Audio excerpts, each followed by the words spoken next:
Primero, Aló. Gaba, agradecerte. Para nosotros es un honor gigante que estés acá. Gaba Díaz, cantante de Blues Motel. Gracias Bien, por tu Muy bien. tiempo. un Te los placer. presento, ellos son Lucas y Jera, mis colegas, amigos. Genial, qué bueno. Bueno, me alegro mucho. Sí. Gracias. Bueno, ¿cómo estás? Primero queremos saber cómo estás. Tanto tiempo. Bien, sí, sí, todo bien. Trabajando, ensayando, por suerte. Y bueno, seguimos con el proyecto que iniciamos hace 36 años, el Blue Motel. Wow. Casi Ni se nada, te casi nada. notan, ni se te Poquito. notan. Sí, hace una banda, justamente, desde que lo empezamos con mi primo Adrián, que somos de Tigre nosotros. Bueno, ahí nació la idea de formar una banda, empezar a hacer temas propios, convocamos a unos compañeros para completar la formación, en baterista, en batería y en bajo, compañeros del Industrial de Tigre, donde yo estudié. Después fuimos cambiando de integrantes hasta lograr una formación más o menos estable con la que en el 94 hicimos nuestro primer disco, 1994. El disco se llamó Volumen Uno, es un disco muy querido por el público. Y después en el 95 salió nuestro segundo disco. Esos dos fue con una discográfica, con DBN Ujú. Records.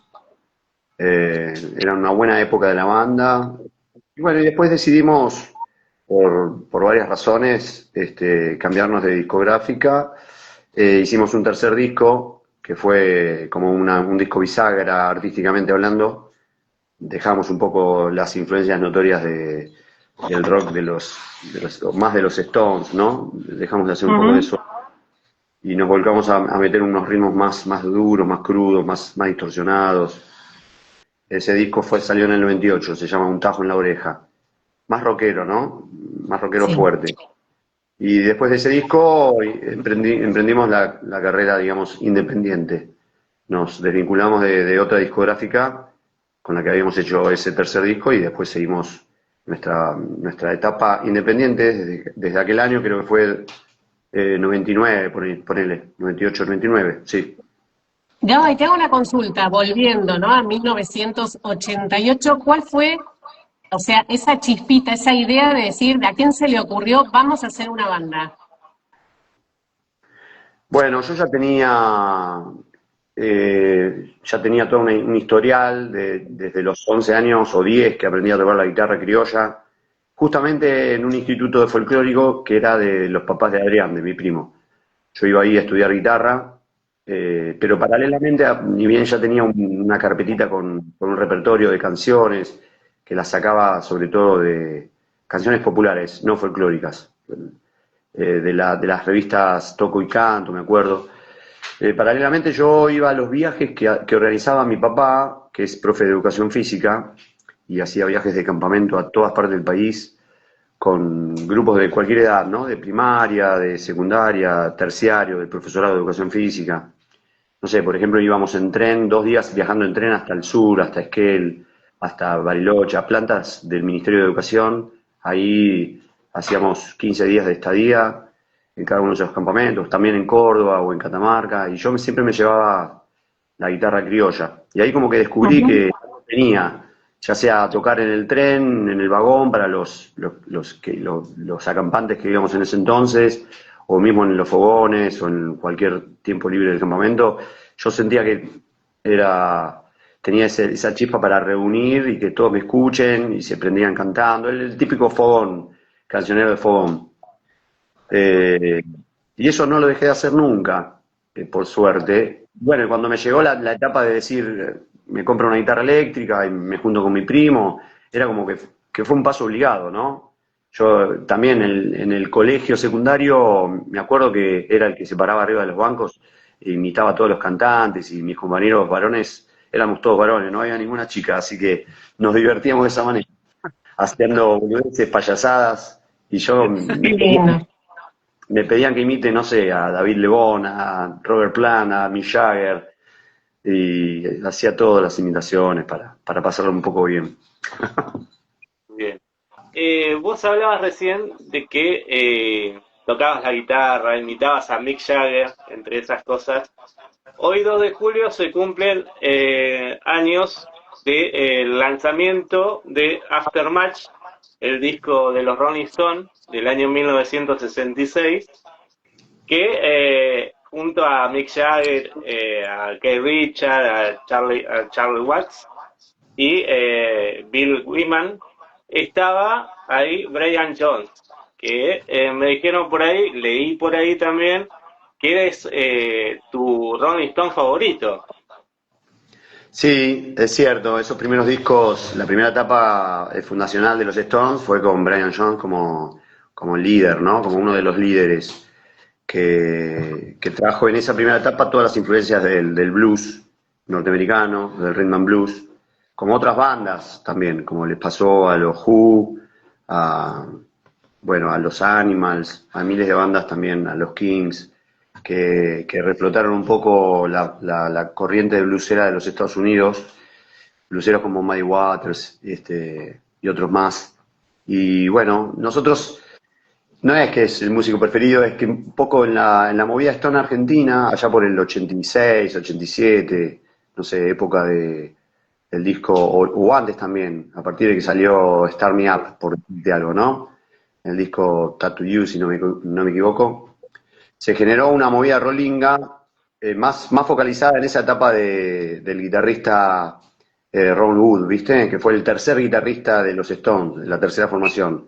Nosotros un poco para diferenciarnos de esa movida rollinga, de los temas así más jiteros de esa época de los 80, de la década de los 80, y aparte porque nos gustaba explorar en esto de las raíces blueseras, nos metimos un poco más a hacer temas de los Stones de esa primera etapa, donde Brian Jones era, digamos, como el líder, era multiinstrumentista y traía esos sonidos que a nosotros nos gustaban tanto. De hecho, hicimos un montón de homenajes en nuestra primera etapa, ¿no? Después, obviamente, dejamos esa marca nuestra que teníamos de hacer tanto los covers de los Stones. Pero en esa etapa hicimos muchos recitales, homenajes a Brian Jones. Brian Jones murió el 3 de julio, ahogado en la pileta, y todos los 3 de julio o algún sábado aproximado al 3 de julio siempre hacíamos el típico homenaje a Brian Jones, que hemos tocado en Cemento, en Dijule, en lugares emblemáticos de la escena del rock de esos años, ¿no? Años 92, 93, 94, así. Gaba, aprovecho y ya que estamos mencionando varios años, vamos a seguir para atrás y vamos a acercarnos al año 1989, al domingo 19 de marzo de 1989. Tu primer show, que fue en el Anfiteatro de Tigre, ahí, al aire libre, totalmente gratis, por supuesto, y a orilla del río Reconquista. Qué buena data. ¿Viste? Estuvimos trabajando, ¿viste? ¿Qué efectos conservás de aquel Gaba días de esos inicios, de esos comienzos? Bueno, fue realmente unos primeros pasos hermosos. Yo rescato ahí la sociedad con mi primo, te digo, Adrián, que en todo equipo, en toda sociedad, ya sea para trabajar o para pasarla bien, qué sé yo, es fundamental complementarse. Yo me acuerdo que tenía como te dije antes, ese don que me vino de convocar, de cantar, de ser expresivo en el escenario, de moverme y ya generar, yo lo veo así. Y Adrián tenía la super capacidad de generar una idea y de llevarla a cabo, de gestionarla. Eso era fundamental, porque no lo podríamos haber hecho si él no tenía ese empuje de decir, vamos a hacer acá, y organizaba y hacía los volantes a mano, diseñaba, los mandaba a imprimir, los pegaba en los negocios, se ocupaba de ver cómo conseguíamos los sonidos, de tramitar para que el municipio nos dé el enchufe para conectar todos los equipos ahí. Primero rescato eso, y después, nada, todas las ganas de iniciar un proyecto medio a lo inocente, ¿no? Porque si lo veo ahora con un rol más profesional, éramos un desastre hasta incluso tocando, ¿no? Los acordes. No éramos, ahora yo veo que mis hijos, por ejemplo, o chicos de la generación de mis hijos o más grandes, cuando encaran un proyecto así, se ponen a estudiar, van a colegios, a escuelas, institutos para mejorar la técnica, estudiar música. Antes no, éramos medio caras rotas y con tres acordes básicos También. nos mandábamos. Pero bueno, admito que sonaba y convocábamos, estaba muy lindo. Qué bueno. Gaba, y tengo una pregunta porque me llamó la atención cuando hablaste de la autogestión, ¿no?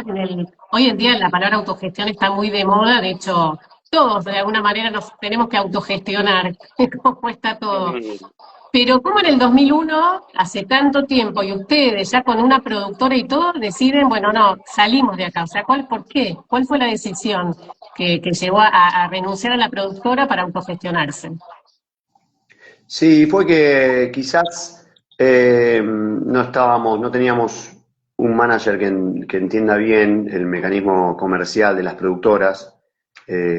Nosotros, por ejemplo, en el primer disco nos fue muy bien, no se vendió, se vendieron varias copias, en ese entonces se vendieron 5.000, ponele, 4.000, Ujú. era un número para un primer disco. El segundo disco teníamos liberado en la carpeta de la productora un poco más de presupuesto. De ese presupuesto te voy a poner ejemplos, no son datos de plata aleatorios, ¿no? No importa. Pero si había 100.000 pesos, por decirte algo, nosotros nos equivocamos ahí y utilizamos 90.000 para el estudio de grabación y dejamos 10.000, dejamos un 10% nada más para lo que viene después, que es la difusión, el poner pauta en la radio para que roten las canciones nuestras y de esa forma se haga un poco más masivo. Ahí esa estrategia fue equivocada de parte nuestra, por no saberlo. Queríamos Claro. grabarlo por estudio, el segundo disco, que desde entonces era el estudio de Alejandro Lerner, el estudio El Pie. Bueno, y grabamos con un presupuesto, qué sé yo, de un 90 o un 85%. Un montón de días, la verdad que no, ahora mirándolo quizás no tenía tanto sentido. El disco está espectacular, tiene un sonido re bien producido, pero bueno, la estrategia era otra, era usar un 30% del presupuesto asignado para el estudio y un 70% para lo que viene después. Distribución, difusión en las radios, pauta, apoyos para las giras. Y bueno, entonces, ni el sello discográfico nos asesoró con eso, ni alguien que nos haya avivado. Nos equivocamos nosotros. Y claro, cuando hicieron el balance los de la productora dijeron, no, les quedan 10.000 pesos, lo pusieron. Fue escaso para la rotación de canciones en la radio. Y listo, cuando hicieron los números de cuántos discos se vendieron, decidieron cajonearnos. Cajonearnos es quizás esperar más tiempo a ver qué pasaba con el próximo disco. Y nosotros medio que estábamos también en una etapa como la de toda la juventud, ¿no? Que se cree que la sabe todas. Claro. Y bueno, es un poco irreverente en ese sentido, pegamos el portazo. Nos fuimos. Y bueno, eso llevó ahí a tener una relación con otro sello. Justo nos tocó la época del 98, 99, que había crisis también económica. Ese sello abandonó Argentina, cerró y se fue.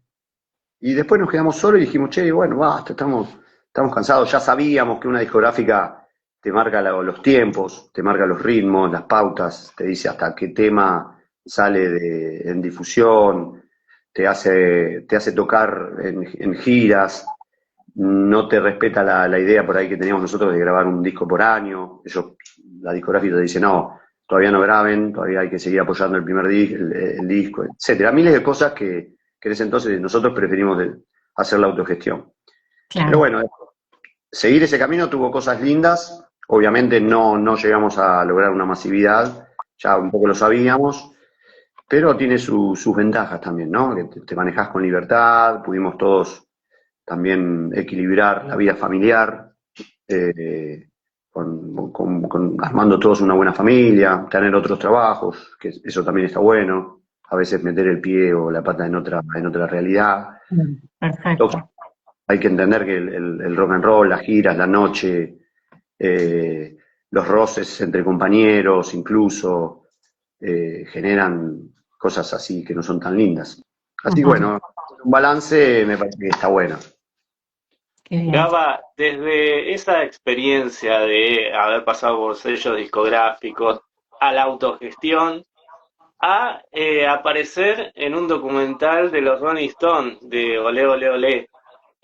¿Cómo fue esa experiencia de haber conocido a Mick Jagger, a uno de tus referentes?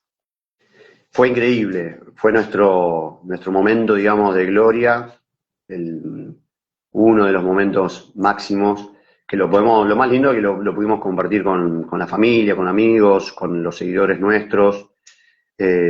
Fue algo increíble, no lo podíamos creer hasta que no se dio ese encuentro. Primero no creíamos nada de nada hasta que llegó la productora a nuestra sala de ensayo y empezó a filmar, grabó un tema, nos filmó tocando un tema nuestro y un cover de los Stones. Que salió en el documental. Claro, eso fue una sorpresa después. Mm. Vimos el documental estrenado, pero hasta que no salió no lo creíamos. Pensábamos incluso que iba a salir el cover de los Stones. Habíamos hecho Painting Black. Y increíble porque es cortito el fragmento de la canción, pero aparece Dame Magia en una película de los Stones. Y Qué dos días bárbaro. 2 días después nos llevaron a todos, a toda la banda para La Plata, en una combi, y nosotros estábamos ya con la idea de tener un encuentro con uno de los Stones. Y después ahí en el mismo estadio nos dijeron, se van a encontrar con Jagger, que los está esperando. Era increíble. Todo medio pautado, todo pautado obviamente.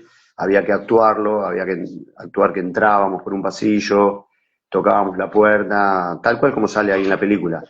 Y Mick Jagger nos recibía, nos saludaba y teníamos una charla en la que la indicación era conectar con algo. Y encima en inglés, no sabíamos hablar mucho, no sabíamos hablar mucho inglés, pero bueno, tuvimos que hablar en inglés, un desastre. Era un momento Conectaron la entrevista y cara a cara, conectaron un montón, estuvieron porque él charlando se con él. Claro, pudimos hablar de aquella primera vez que vinieron los Stones en el 95 a Argentina y que se encontraron con un público que los ovacionó. De ahí el nombre de la película, en realidad. Olé, olé, Claro. olé, por el cantito del público argentino, El que, público, claro. que es sabido que el público argentino, bueno, con todas las bandas de afuera se porta re bien, pero para los Stones fue una locura. Encontrar esa masa de gente ovacionándolos y cantando tarareando todos los solos, las canciones. Hasta el día de hoy no lo pueden creer. Siempre le tienen un cariño especial a Argentina. Y hablamos también de dónde somos nosotros, del Delta de Tigre, y le decíamos, debe ser algo parecido como el Mississippi, de ahí de Estados Unidos. Bueno, qué buen lugar, qué clima. Nos preguntó si hacíamos canciones nuestras, y le dijimos, obvio que sí, tenemos una discografía de 11 discos en ese momento. Le alcanzamos a dar un disco nuestro, andás a ver si habrá escuchado algo, nunca sabremos. Pero bueno, lo más lindo que después él se paró, teníamos prohibido sacarnos fotos para no molestarlo, y él mismo dijo, saquémonos una foto, y ahí Adrián Mira. tenía el celular preparado en el bolsillo atrás y logró darse la inducción para que nos saquen una foto en la que estamos los tres.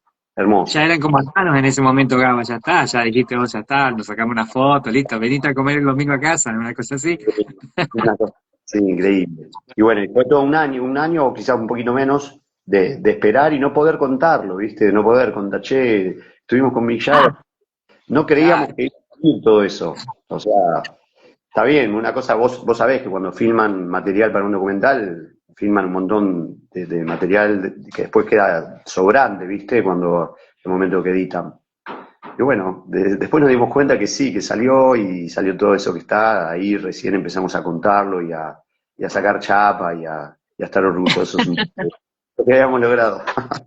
Y sí, Gaba, sí. Gaba, ¿cómo a partir de ese momento tan crucial en la carrera de Blues Motel, ¿cómo considerás, cómo veían o cómo ves ahora mirando para atrás que periodistas, músicos y fans, todos coincidieron y concluyeron que Blues Motel tenía que estar adentro del video? Bueno, eso es lo más lindo, más allá de haber estado con Jagger, lo más lindo, una de las cosas más lindas fue esa que decís vos, que colegas, músicos, periodistas, o el mismo público Stone, a raíz de un trabajo de campo que hicieron antes, la productora esta, digamos, de Inglaterra, con un nexo argentino, empezaron a averiguar qué banda podría llegar a ser la representativa de la movida Stone en Argentina. Y bueno, concluyeron que éramos nosotros. Eso es lo más lindo para mí, te digo la verdad, porque es un reconocimiento. Esto fue en el 2016, 2015, 2016. Ya habían pasado unos cuantos años desde que empezamos a hacer este show, el primero en el 89. Es como un reconocimiento a toda la trayectoria, siempre de hormiguita, paso a paso y en forma seria, ya sea con las composiciones, sean un poco elaboradas, con el mensaje, los shows, con la puesta en escena de los shows, respetar si hacíamos un show homenaje a Brian Jones, no tocar los temas que se suelen escuchar, sino explorar un poquito más en algún lado B, y todo eso el público como que lo fue asimilando año tras año, ¿no? Y bueno, llegó el momento de que nos recomienden, y eso es súper grato, es Qué hermosísimo. orgullo, qué orgullo. Y el haber tenido enfrente a Mick Jagger, yo todavía no lo puedo creer. Me imagino tu cara, mirarlo a los ojos, decir, no, es él. Qué bueno. Como, sí, en ese entonces Jagger tenía 72, 74, no me acuerdo. Pero obviamente que se veía en la cara los gestos, las arrugas de un tipo grande, pero los ojos reflejaban la misma juventud de los 20 y pico de años. Era increíble, hermoso. Y súper joven en cuanto a movimientos, ágil, re canchero, muy lindo. Sí, cada vez que lo recuerdo ese momento, se me viene ahora ese momento, el instante ese, y es hermoso recordarlo. Gaba, hacen rock, blues, folk. ¿Con qué género, con qué canciones te sentís cómodo cantándolas? A mí me encanta el folk, por esta etapa que yo te dije antes, de toda mi formación de cancionero fogonero, por decirte de alguna manera, muy conectado siempre con la naturaleza, con las montañas, con el río, con el campo. Entonces, siempre me gusta incluso transmitirlo a través de las letras que me toca componer a mí, ¿no? En ese sentido, el folk un poco rescata ese hábito, ¿no? De estar en contacto con esa parte visceral de la música. Me gusta mucho, pero también me gusta, cuando tocamos en banda, la parte más rockera, pero del lado punk. Me gustan los temas así rápidos, porque a mí me gusta mucho moverme. Enseguida tocar en un escenario me invita a saltar, a dar vueltas, a correr por todos lados, viste, como que algo que sale naturalmente, y cuando tocamos así un ritmo tipo punk, me encanta. Conectarte con la música, te encanta. Estar en el escenario.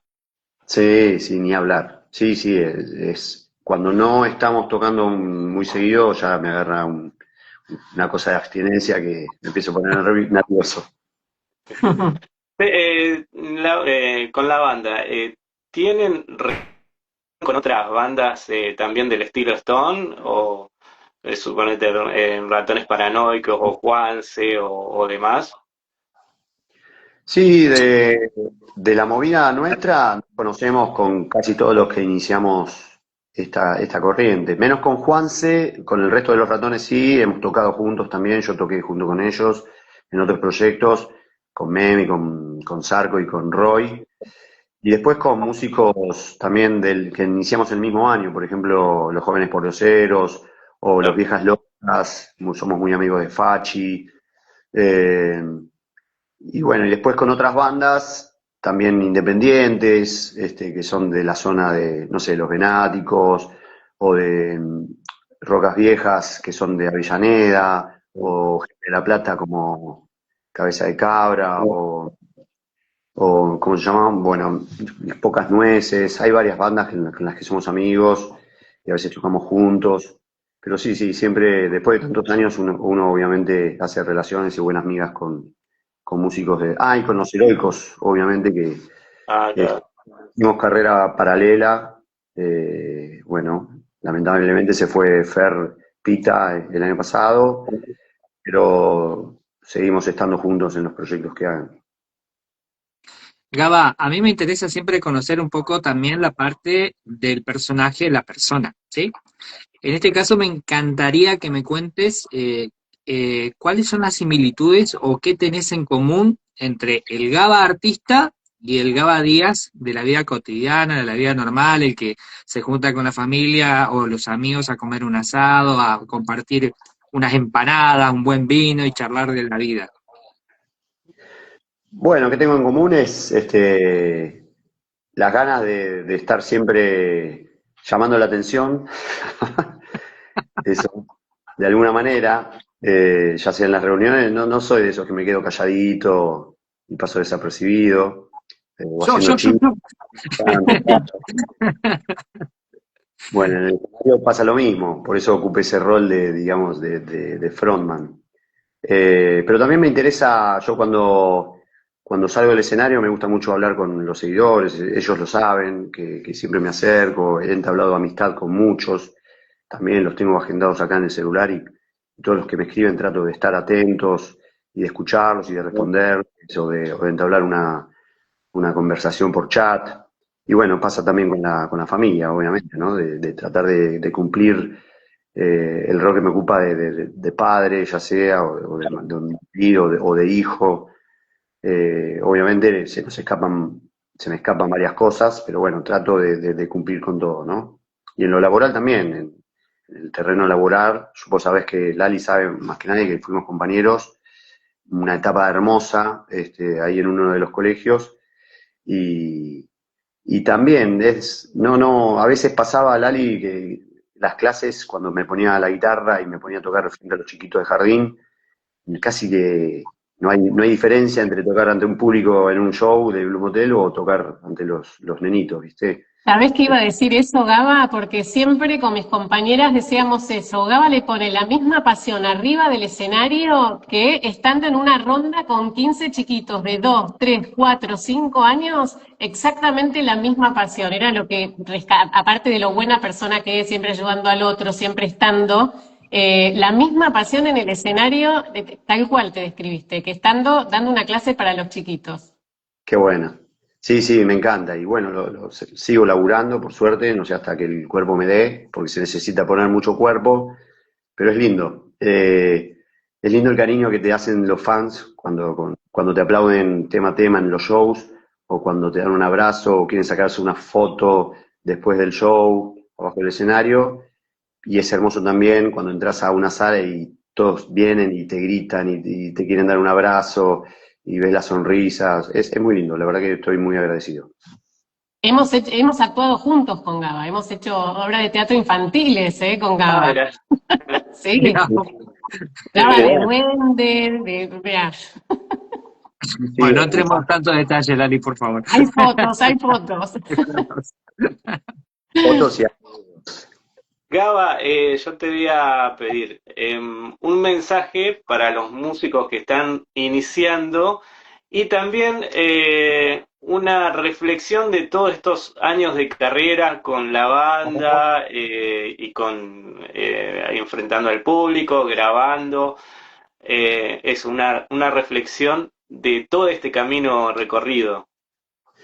Bueno, arranco con la segunda consigna.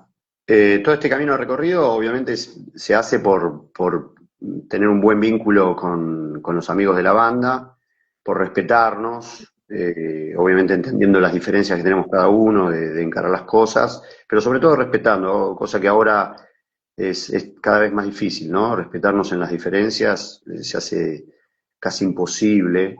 Y bueno, yo rescato eso de un motel, que siempre apostamos al buen vínculo, al entenderse, al tener paciencia, ser tolerantes, y respetar que lo que dice el otro, aunque sea diferente, bueno, lo hace para mejorar algún aspecto del proyecto, ¿no?